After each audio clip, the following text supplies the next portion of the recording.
अंगूठा बोला सबसे बड़ा मैं हूं। देख तना बैठा हूं, तुम सब नीचे हो मेरी। और बड़ी बड़ी रजिस्ट्री होती है, अंगूठा लगाता है, सबको दुनिया को ठेका दिखाता हूं।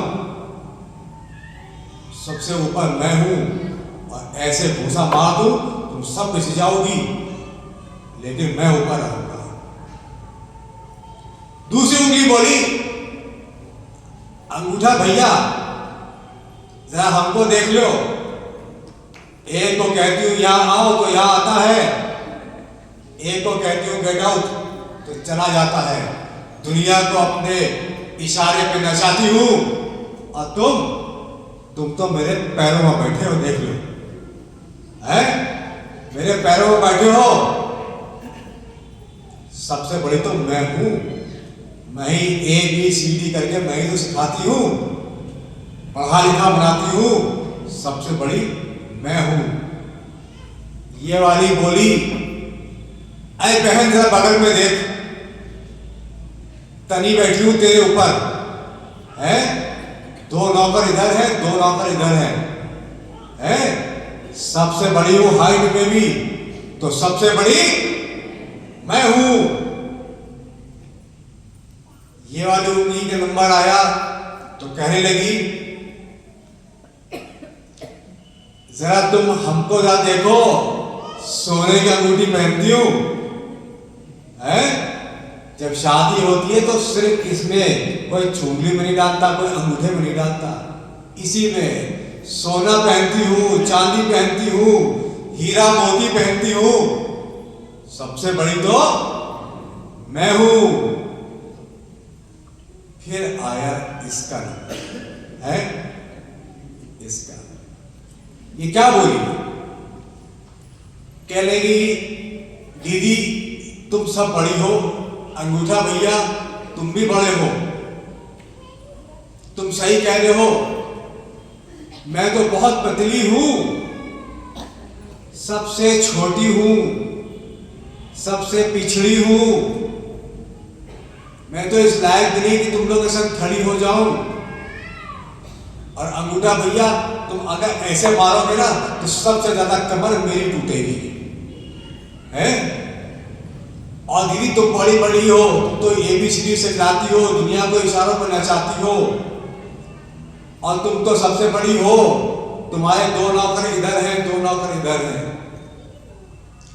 और बगल वाली से कहा कि तुम तो हीरे मोती पहनती हो, तुम सब बड़ी हो, मैं कमजोर हूं, मैं पिछड़ी हूं, मैं पतली दुबली हूं, मेरी कोई शक्ल नहीं, मेरी कोई सूरत नहीं, मैं सबसे पिछड़ी हूं।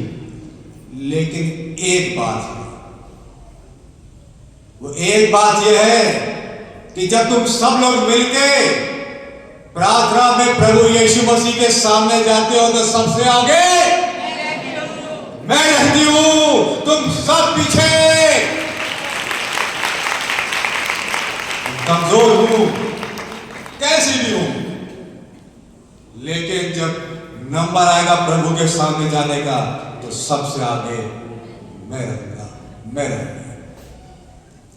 आज का वचन आपकी आज इतनी सुंदर जो स्तुति गान हुआ, जो प्रेज और वर्शिप हुआ, जो आपने इतनी भक्ति के साथ में एक समा बांधा, ऐसा लग रहा था और ऐसा दिख रहा था और ऐसा महसूस हो रहा था कि परमेश्वर का आत्मा हमारे बीच में काम कर रहा है। Praise the Lord. आज का वचन भी कुछ इसी के ऊपर आधारित है।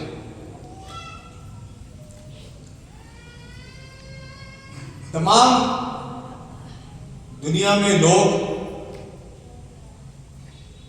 जब परेशान हो जाते हैं, कितने लोग ऐसे हैं जिनके ऊपर कोई परेशानी नहीं है, पर परेशानी आएगी और जीवन भर परेशानी हमारे साथ साथ साथ साथ चलती रहेगी, लेकिन परमेश्वर हमारे साथ रहता है।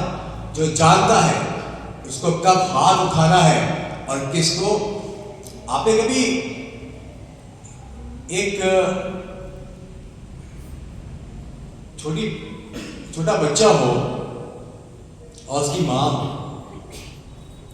तो उसको अगर किसी चीज की जरूरत हो, बच्चे को, छोटा बच्चा हो एकदम जो बोलता भी ना हो, तो उसको क्या करना है पता?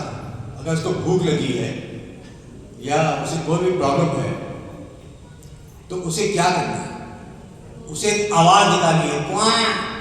बस मां सब समझ गई, मां सब समझ गई कि क्या मामला है। और उसके बाद में उस मां को कोई रोक के दिखला दे, उसका बच्चा अगर वहां रो रहा है, कोई रोक के दिखला दे उसे, उसका आदमी भी बीच में आ जाएगा तो कहेगा रुक जाइए, वो रो रहा है अभी, है ना। वो जा रही है, दौड़ी चली जा रही है, सब ससुर जी आ गए तो क्या रोक लेंगे ना? वो उनके लिए एक श्रद्धा के लिए खड़ी हो जाएगी कि अभी आई, वो रो रहा है। ऐसे ही जब हम रोते हैं सिंहासन ऊपर हिल जाता है। जब प्रार्थना करते हैं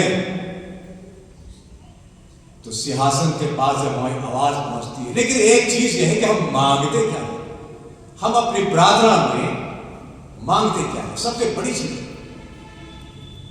जब भी हम प्रार्थना करें, आप देखिए, जब भी हम प्रार्थना करेंगे हम कुछ मांगेंगे, है ना, कुछ ना कुछ, कुछ ना कुछ, कुछ ना कुछ। आज आपके बीच में एक बात करके जा रहा हूं, आज रात को प्रार्थना करना और कुछ मांगना नहीं, कुछ मत मांगना।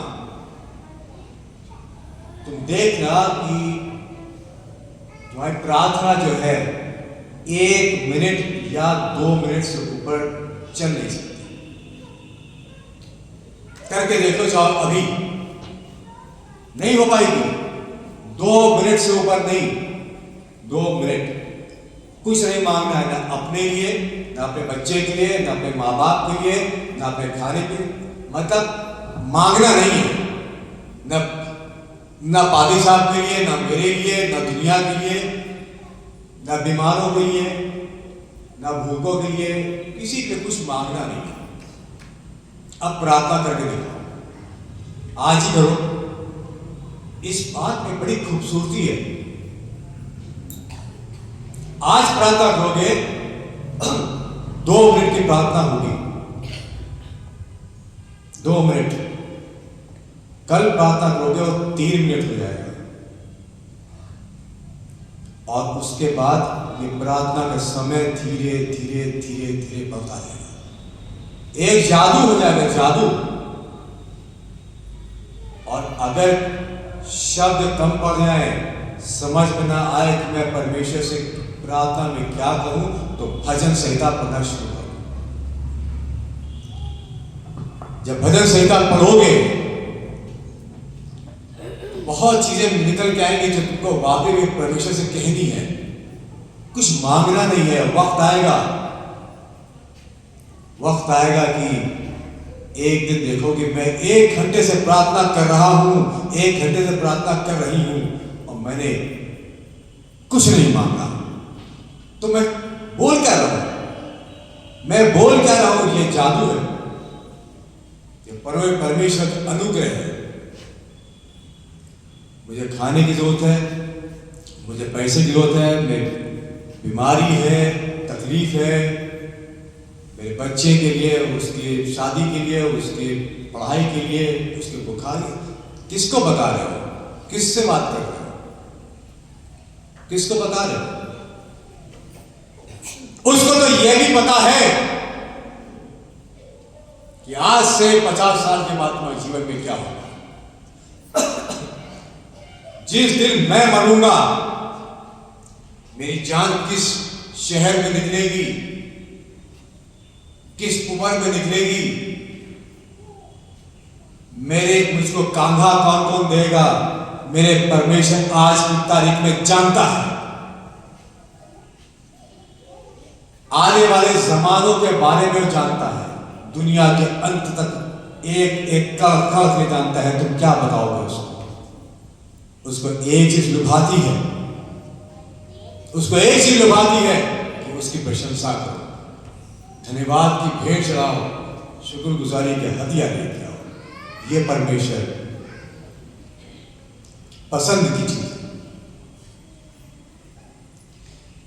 तुम्हारा रिलेशन, तुम्हारा संबंध, आज देखिए बहुत बड़ी बात आपके बीच में डाल के जा रहा हूं, तुम्हारा संबंध तुम्हारे परमेश्वर के साथ में कैसा है? जानते हो ये संबंध दुनिया में परमेश्वर के साथ तुम्हारा कैसा है? मैं अभी वचन पे आऊंगा, लेकिन पहले जो जरूरी बात है, जो आज की बड़ी इंपॉर्टेंट बात है जो आपको बतानी है कि परमेश्वर के साथ तुम्हारा संबंध कैसा है भी या नहीं? या पहले यह बताओ परमेश्वर है या नहीं है? हम ऐसे ही कर रहे हैं, टाइम पास कर रहे हैं, परमेश्वर तो है ही नहीं।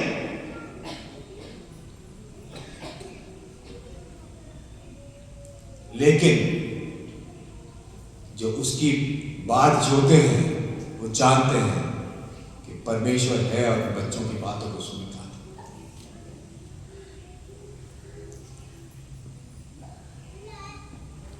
मेरे भाइयों बहनों, एक संबंध जो हमारा परमेश्वर का होना है, वो कहता है अगर तुमको अपने माँ बाप भाई बहन, खेत खलियान, रुपया पैसा, कोई भी चीज मुझसे ज्यादा अजीज हो, मुझसे ज्यादा तुम उसको चाहो, तो तुम मेरे सेवक होने के लायक नहीं। अपना क्रूस उठा के मेरे पीछे चलो, नहीं चल सकते तो तुम मेरे लायक नहीं हो। एक बात बताऊं, एक वक्त आता है जब इंसान को इस दुनिया में दिखना बंद हो जाता है। हर इंसान जो परमेश्वर से प्यार करता है, बड़ी बहुत गहरी बात कह रहा हूं, उसको दिखना बंद हो जाता है। उसको दो लोग दिखते हैं दुनिया में, सिर्फ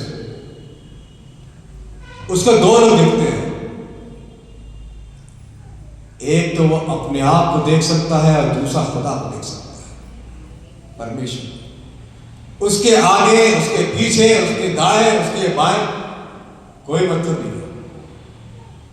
उसी चीज को दूसरे रूप में परमेश्वर कहता है कि अगर तुमको भाई बहन, मां बाप, औलाद, सब कुछ अगर तुम मेरे लिए नहीं छोड़ सकते तो तुम मेरे लायक नहीं।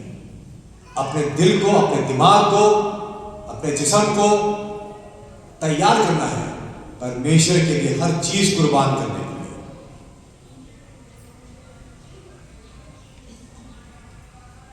इब्राहिम से कहा जा अपना बेटा कुर्बान कर दे।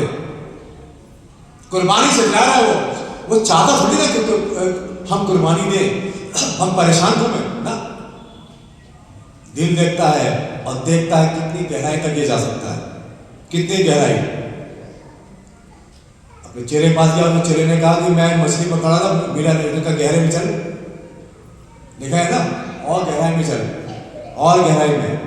देखा सही रात पकड़ी लेकिन कुछ मिला नहीं, और गहराई में चल, वो तुमको भी गहराई में लेके जाना मांगता है। चलो, बिल्कुल विश्वास ऐसा कि मुझे अपने परमेश्वर पे यकीन है,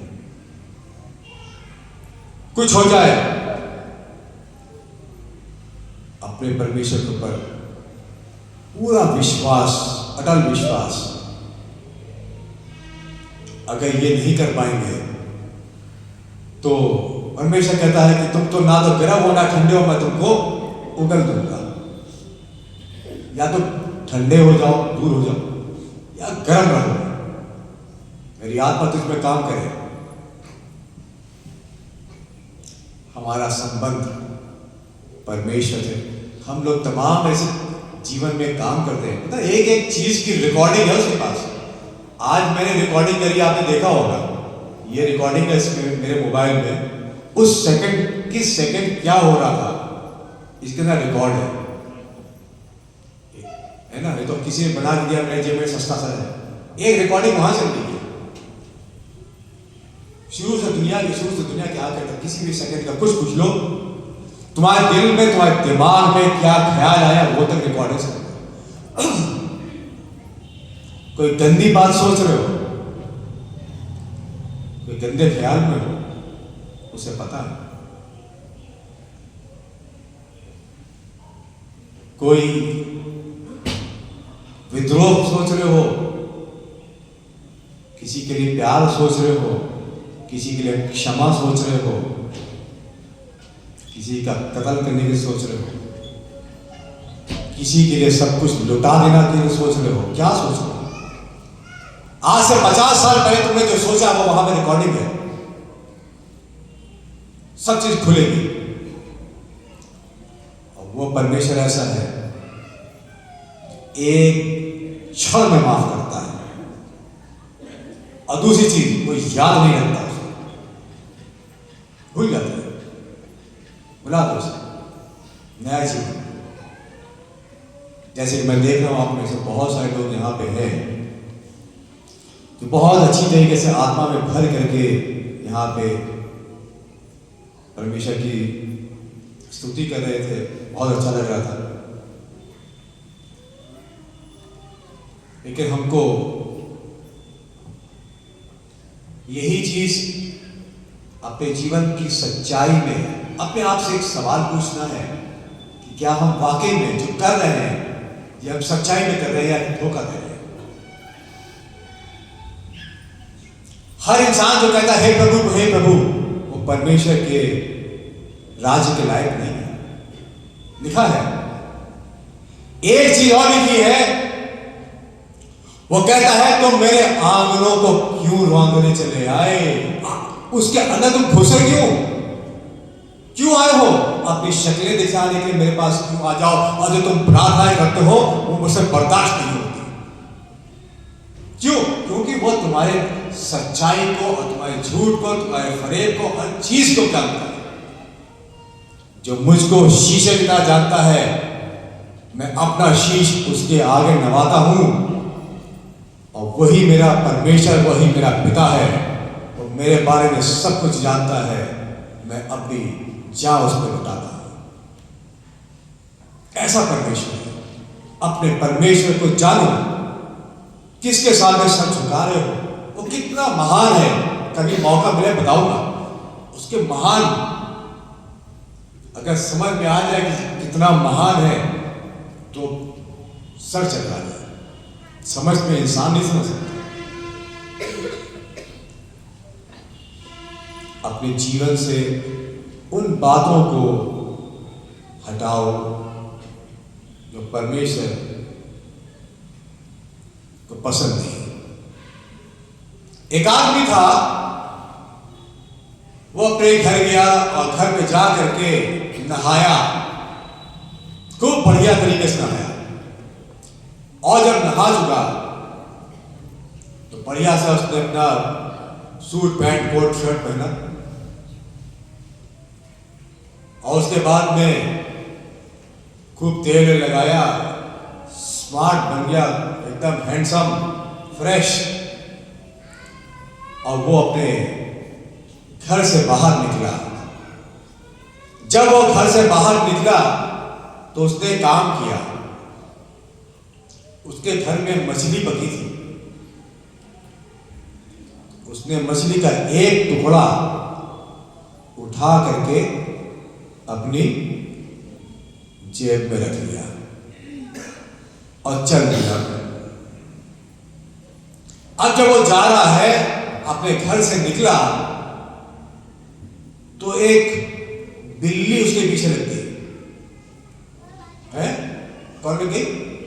बिल्ली उसके पीछे लग गई। वो जहां जहां जाए ये बिल्ली उसका पीछा ना छोड़े। तो वो आदमी जो है दुकान में गया, बिल्ली बाहर बैठी रही कि अभी आएगा, और बहुत बढ़िया मछली का पीस था उसकी जेब में। अब वो जो है निकला, आधे घंटे के बाद बिल्ली वहां पे बैठी रही, वो चला, बिल्ली पीछे पीछे। वो आदमी बाजार में गया, ये बिल्ली भी बाजार में उसके पीछे पीछे। वो सब्जी मंडी में खड़ा है, तो बिल्ली भी सब्जी मंडी में, वो यहाँ गया, वो वहां गया, जो जहां गया वो बिल्ली उसके पीछे पीछे। क्यों? क्योंकि उस बिल्ली को एक महक आ रही थी उस आदमी के पास से, उस आदमी के पास से खुशबू आ रही थी, वो उसको बहुत पसंद है, ये मुझे मिल जाए। वही खुशबू हम भी लिए फिरते हैं। वो क्या है पता? हमारा पाप। कोई न कोई चीज हमारे और तुम्हारे पीछे लगा है, वो हमारे और तुम्हारे पीछे लगा हुआ है। हम अपने संग कौन सी चीज लेके चलते हैं? झूठ बोलने का, व्यभिचार करने का, कोई नशेबाजी, वो कौन सी बात है? गंदे ख्याल, वो कौन सी चीज है जो हमारे अंदर पाई जाती है, जिसके पीछे शैतान जो है सवेरे शाम लगा,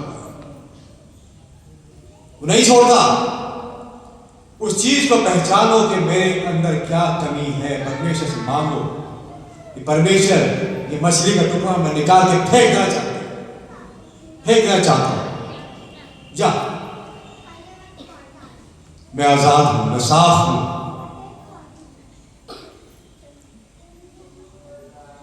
आज परमेश्वर हमसे यही चाहता है। आज का बहुत अच्छा आपने जो बाइबल रीडिंग जो कराई थी भजन संहिता में, उसमें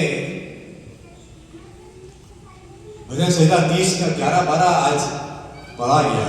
उसको मैं उर्दू में, मैं तो उर्दू की बाइबल पढ़ता हूं,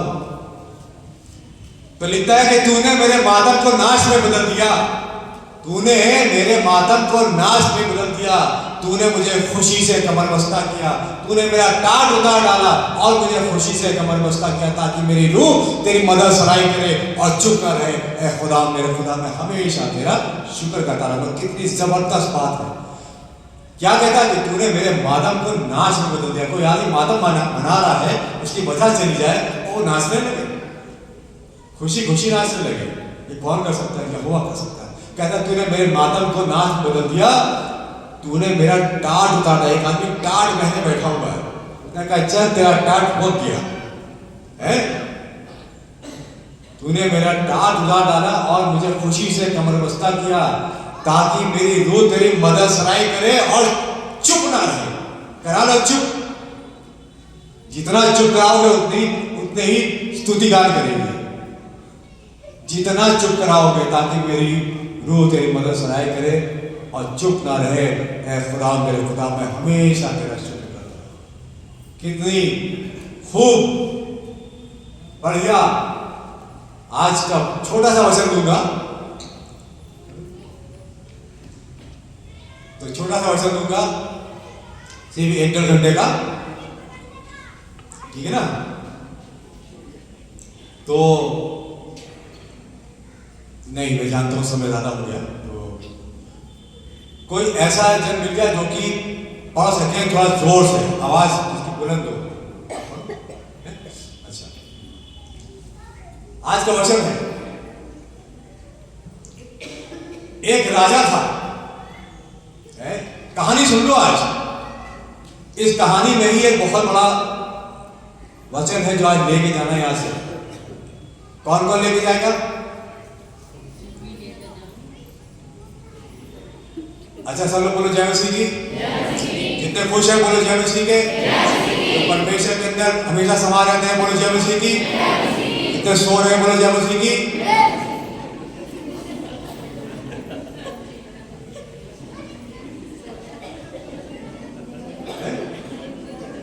कुछ सो भी रहे, वो भी कह रहे जय मसीह की, हम सो रहे हैं। तो सुनते रहो बिल्कुल गौर से, पकड़ा लेना। एक राजा था और ये राजा जो है इसके पास बहुत जबरदस्त फौज थी। इसकी फौज ऐसी थी कि तकरीबन 12 लाख सैनिक थे इसके पास। लिखा है बाइबल में, उसको सबका जोड़ नहीं बताएंगे, लेकिन हाँ 12 लाख सैनिक थे इसके पास। और इस राजा का नाम था राजा यहोशाफात। क्या नाम है राजा? राजा यहोशाफात। ये जो है 12 लाख सैनिक है इसके पास में, और 3 तरफ से बेचारा घिर गया है, 3 तरफ से घिर गया। 3 तरफ से घिरे हुए आदमी को जानते हैं आप? कभी सोचा है एक आदमी आए वो मेरे हाथों को पकड़ ले, एक आदमी आए जो मेरे पैरों में लिपट जाए, और एक आदमी मेरे पैर में घूंसे मारे, मैं क्या करूंगा? कुछ नहीं कर सकता। यही कंडीशन हो गई थी राजा यहोशाफात की, 3 तरफ से घिर गया। कभी कभी जीवन में ऐसा मौका आता है हम घिर जाते हैं, कोई रास्ता नहीं होता, कोई भी रास्ता नहीं होता है। हम आंसू भी बहाते हैं, हम घबराते भी हैं, जहां से हमको उम्मीद है वहां से हमारे लिए मदद नहीं आती, कोई नहीं जो हमारा सहारा दे। और ऐसे ही नहीं राजा यहोशाफात था, ये फंस जाता है। 3 देश की फौजें चली आई और 3 तरफ से घेर के इसके ऊपर चढ़ाई कर रही है, और सोच रही है कि आज हम राजा यहोशाफात को दुनिया के पर्दे से हटा देंगे। एक आदमी आगे बतलाता है, ये 20वां अध्याय है, ये दूसरा इतिहास का। तो एक आदमी आगे बताता है कि हे राजा यहोशाफात, ये 3 देशों की सेनाएं जो है जिसमें चढ़ाई करने आ रही हैं, और वो आदमी आगे कहता है हे राजा यहोशाफात, एक बड़ी भीड़ आ रही है। ये जानता है कि मेरे राजा के पास 12 लाख सैनिक हैं। ये वो सैनिक हैं जो मेरे राजा के एक इशारे पे जान ले भी सकती है और जान दे भी सकती है। लिखा है कि इसके पास ये 12 लाख शूरवीर थे।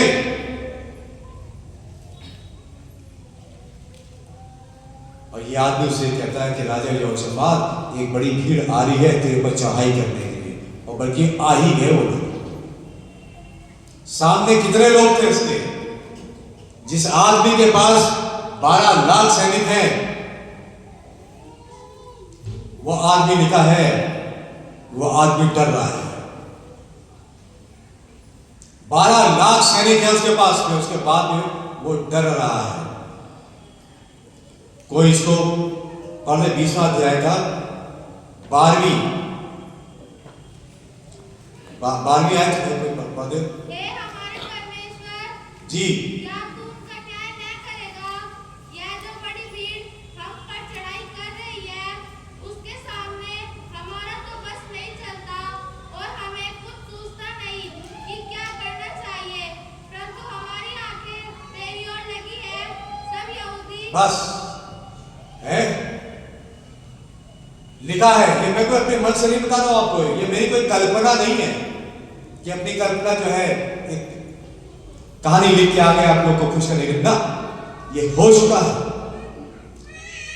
आंखें बंद करोगे तो एक पिक्चर आती है, पिक्चर सिनेमा, जैसे हमको फिल्म दिखती है, फिल्म जाते देखने के लिए, ये वैसी आंखें बंद कर लो, एक बड़ा सा युद्ध का मैदान, जहां 12 लाख सैनिक इधर खड़े हैं और सामने करीब 40 लाख आदमी आ गए कि राजा यहोशाफात को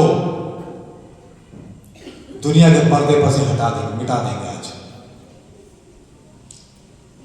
और राजा यहोशाफात खुद कह रहा है, हे मेरे परमेश्वर, ये जो बड़ी भीड़ मेरे सामने चली आती है, इसके ऊपर मेरा बस नहीं चलता। मेरे प्यारे भाइयों बहनों, इस कलीसिया के लोगों, कितनी बार तुम्हारी हमारी जिंदगी में ऐसा मंजर आता है, ऐसा मौका आता है जब हम सोचते हैं कि ये जो सामने हमारे समस्या आई है, इससे हम बात नहीं हो सकते। कभी ऐसी परमेश्वर ना करे कि हमारे जीवन में कोई ऐसी समस्या आए, लेकिन आज यहाँ पे कोई ना कोई है, आज कोई ना कोई यहाँ बैठा है, कोई ना कोई यहाँ पे बैठी है जो कि इसको जीवन में ऐसी बात घटित हो चुकी है या चल रही है, परमेश्वर ना करे आए। लेकिन याद रखना आज भी, और आज के 5 साल बाद भी, 10 साल भी, जीवन भर, कि कभी अपनी समस्याओं से घिर जाओ तो राजा यहोशाफात का आज का वचन याद रखना, भूलना नहीं। ये तब भी ताजा था, आज भी है, और आज से 20 साल, 50 साल, 100 साल बाद भी यही वही असर रहेगा। राजा यहोशाफात ने सारे लोगों को, यहूदा के लोगों को बुला करके उनको इकट्ठा किया और एक प्रार्थना करता है परमेश्वर से। जानते कैसे प्रार्थना करता है? इसका प्रार्थना करने का तरीका दूसरा है। इसका मत्था जो है जमीन पे छू जाता है, लिखा है। कभी प्रार्थना, मैं सोचता हूँ इस चर्च के तो सभी लोग प्रार्थना ऐसी करते होंगे, घुटने पे आकर के। जब जमीन पे बैठना सीख लिया है तो घुटने के बल पे आकर के और माथे को जमीन से छुआ करके प्रार्थना करना भी सीख ही लिया होगा। और नहीं सीखा तो कभी प्रार्थना करके देखो, जब सर जो है जमीन पे छूता है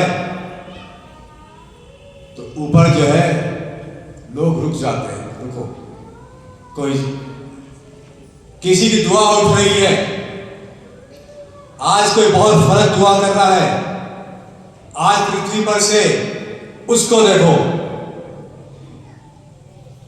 वो एक दुआ कर रहा है, कर रही है, दिल से, सच्चाई से। एक तो दुआ ऐसा कर रहा है कि कुछ मांग ही नहीं रहा है। अगर मांग नहीं रहा तो क्या कर रहा है? ये तो मेरी बड़ाई कर रहा है। मैं अगर अब दिन भर ये कहता रहा हूं मेरे पापा सबसे अच्छे, मेरे पापा सबसे अच्छे, बस यही कहता रहा हूं, मुझे ऐसा कुछ कोई चीज नहीं है जो मुझे मिल ना जाए, है कि नहीं? मेरा पापा मुझे सब कुछ ला के दे देगा, सिर्फ यही कहना है मुझे। सामने जब ये प्रार्थना कर रहे हैं तो उनके बीच में एक आदमी है जिसका नाम है यहेजकेल। वो खड़ा होता है, उसमें कहता है कि 20वां अध्याय का कोई 14वीं आयत पढ़ते, कोई जोर से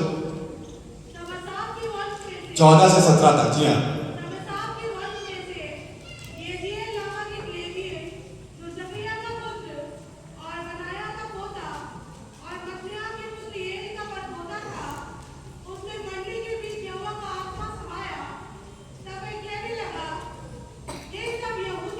ये सब यहूदियों जी, हे राजा यहोशाफात, तुम भी सुन ले, तुम सब जान लो। हाँ, तुम इस बड़ी भीड़ से मत डरो और तुम्हारा मन कच्चा ना हो। जी, युद्ध तुम्हारा नहीं, परमेश्वर का है। अभी सिस्टर जो है यहाँ पे गवाही दे थी, पादी साहब और सिस्टर आए थे, यही बात कह रहे थे, युद्ध तुम्हारा नहीं है, युद्ध जो है परमेश्वर का है। अरे तुमने कहां सर झुका दिया पता है? तुमने कहां सर झुका दिया है? वहां पे जो है 40 लाख आदमी है सामने, कोई फिक्र की बात नहीं। वहां पे 40 क्या 80 लाख आदमी हो, अरे मैं कहता हूं पूरी दुनिया भी एक साइड आ जाए, पूरी दुनिया 40-50 लाख, पूरी दुनिया भी एक साइड आ जाए, याद रखो कि तुमने किसके सामने सर झुकाया है और तुमने मदद किससे मांगी है, किससे मदद मांगी है। परमेश्वर कहता है इस युद्ध से तुम घबराओ नहीं, युद्ध तुम्हारा नहीं है, युद्ध हमारा है।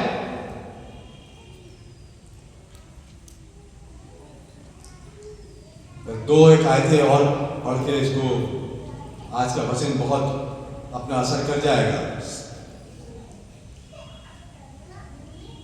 20वीं की 21वीं आयत पढ़ दें, केवल 21वीं आयत। जी, तब उसने प्रजा के साथ कितनों को ठहराया? जो पवित्रता से शोभायमान होकर हथियार बंदों के पीछे पीछे चलते हुए पीछे पीछे चलते हुए, आगे लिखा हुआ पीछे लिखा हुआ है। अरे भाई एक बात समझ में नहीं आ रही है कि फौज जा रही है लड़ने के लिए, तो ये लोग आगे आगे जो है ये जा रहे हैं फौज के आगे। हाँ क्या क्या लिखा आगे? हाँ अरे यहोवा के गीत गा रहे आगे आगे लिखा है कि यहोवा के गीत गा रहे हैं आगे आगे। फौज आ रही है पीछे पीछे, जिनके पास मशीन गन है और तोप है वो तो आ रहे पीछे पीछे।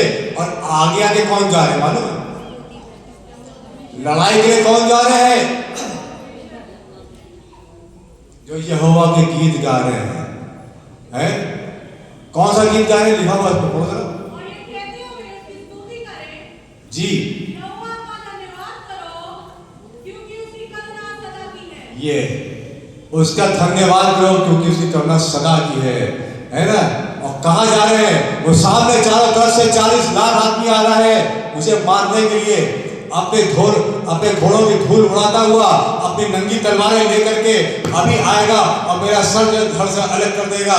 लेकिन मैं जा रहा हूं उसे लड़ने के लिए। मेरे हाथ में क्या है? मेरे हाथ में तो चिमटा है, मेरे हाथ में जो है मजीरा है, मेरे हाथ में हारमोनियम है, मेरे हाथ में सितार है, मेरे हाथ में बांसुरी है, मेरे हाथ में तबला है। अब मैं अपने पिता का गाना गाता हुआ जा रहा हूं, उसके नाम को ऊंचा कर रहा हूं, उसके नाम को आवाज दे रहा हूं, उसके नाम की मदद सनाई कर रहा हूं। तुम सामने कितने आ रहे हो ये बता दो। 30-40 लाख हो गए। आ जाओ, औरों को भी ले आओ, पूरी दुनिया को ले आओ, क्योंकि मेरे साथ मेरा परमेश्वर है। कितनी बड़ी बात। इतनी बड़ी फौज, 12 लाख सैनिक पीछे पीछे चल रहे हैं और आगे आगे कौन जा रहा है? जो गाने गा रहे हैं, जो प्रेज एंड वर्शिप यहां करी है उसका दम बतला रहा हूं। जो आप यहां पे करते हैं, जो भाई यहां बेटा यहाँ पे गिटार बजा रहा है, जो और साज बज रहे हैं, जो कॉन्गो बज रहा है, ये सब मिलकर के सीधे ऊपर जा रहा है। एक बात बता दूं आपको, कभी जब यहां से चर्च खत्म हो जाएगा उसके बाद में आपका चर्च चालू हो जाएगा। यह है चर्च। एक हफ्ता तक हम ये दिखाएंगे दुनिया को कि इसके अंदर यीशु मसीह रहता है। मछली देखिए पानी के अंदर तैरती रहती है, ऊपर आती है, बुलबुला रहती है, सांस लेती चली आती है। ये चर्च वैसा ही है। हम सीखने के लिए यहां आते हैं और हफ्ते भर जो है घर के बाहर। दुनिया क्या है? दुनिया हफ्ते भर जाती स्कूल सीखने के लिए, संडे के दिन छुट्टी। हम लोग क्या करते हैं? संडे के दिन एजुकेशन, संडे दिन के दिन हमारी पढ़ाई और बाकी दिन उसका एग्जाम चल रहा है। एग्जाम चल रहा है कि हाँ अभी क्या अपने जीवन में हमें दिखाना है कि हम क्या, हमारे परमेश्वर हमको क्या सिखाता है ना। हम जीवित पत्री उसकी। तो तीन तरफ से जब सेनाएं आ गई और ये जो है हथियार बंदों के आगे आगे जा रहे हैं, एक गाना गा रहे हैं, यहोवा का धन्यवाद करो क्योंकि उसकी करुणा सदा की है। लिखा है कि 3 देशों की 3 फौजें, 2 ने मिलकर के तीसरी फौज को मार डाला। किसी बात पे टेंशन करा दी, फूट डलवा दी। 2 फौजें मिल गई और मिल करके जो है तीसरी फौज को खत्म कर दिया। समय कम है, मैं पूरी पिक्चर दिखा देता आपको। ये कहता है कि आज आंख ना खोलो, युद्ध के मैदान में बिठा देता, पूरा मंजर दिखलाता है, एक एक चीज आंख बंद करके और महसूस कर लेते कि हाँ ये हो रहा है, ये हो रहा है, ये हो रहा है। और 2 सेनाओं ने मिलकर के इधर दो सेनाओं ने मिलकर के तीसरी सेना को खत्म कर दिया और लिखा है कि उसके बाद में ये दो सेना आपस में लड़ पड़ी, आपस में लड़ पड़ी, वहां पे कत्लेआम मच गया। 20वां अध्याय का 22वां 23वां पढ़ते बेटा। जिस है हाँ जी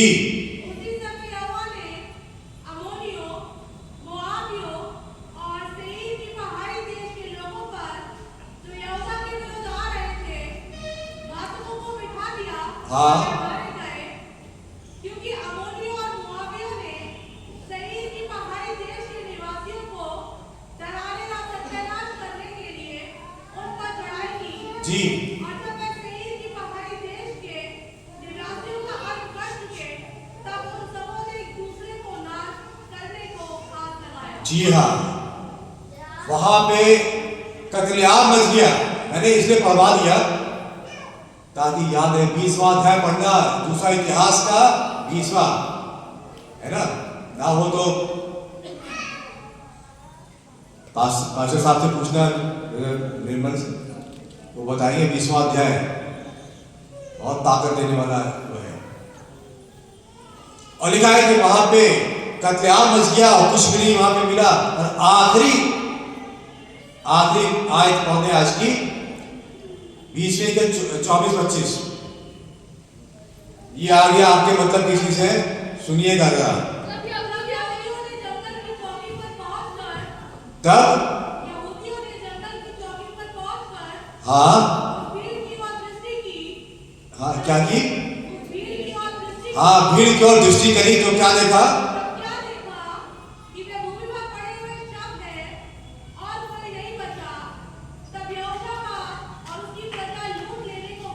क्या लेने के लिए गए?